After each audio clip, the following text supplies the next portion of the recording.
What if our foreign policy of the past century is deeply flawed and has not served our national security interests?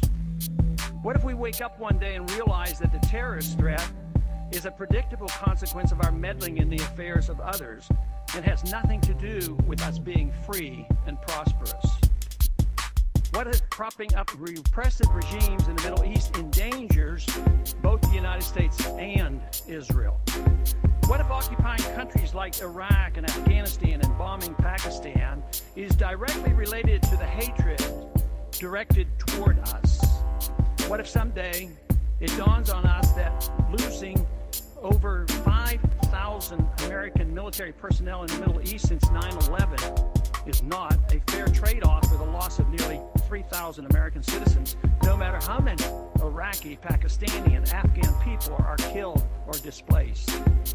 What if we finally decide that torture, even if called enhanced interrogation technique, is self-destructive and produces no useful information, and that contracting it out to a third world nation is just as evil?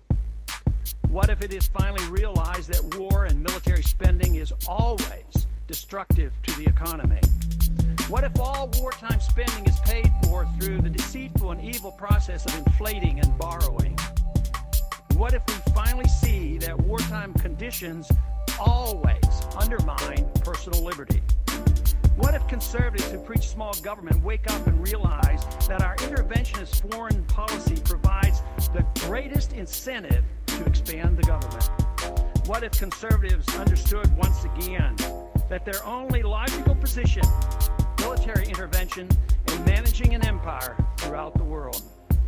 What if the American people woke up and understood that the official reasons for going to war are almost always based on lies and promoted by war propaganda in order to serve special interests?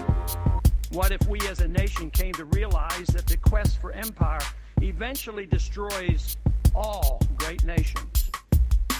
What if a military draft is being planned for the wars that will spread if our foreign policy is not changed? What if the American people learn the truth, that our foreign policy has nothing to do with national security, that it never changes from one administration to the next? What if war and preparation for war is a racket serving the special interests? What if President Obama is completely wrong about Afghanistan and it turns out worse than Iraq and Vietnam put together? What if Christianity actually teaches peace and not preventive wars of aggression? What if diplomacy is found to be superior to bombs and bribes in protecting America? What happens if my concerns are completely unfounded? Nothing. But what happens if my concerns are justified and ignored? Nothing good. And I yield back the balance of my time.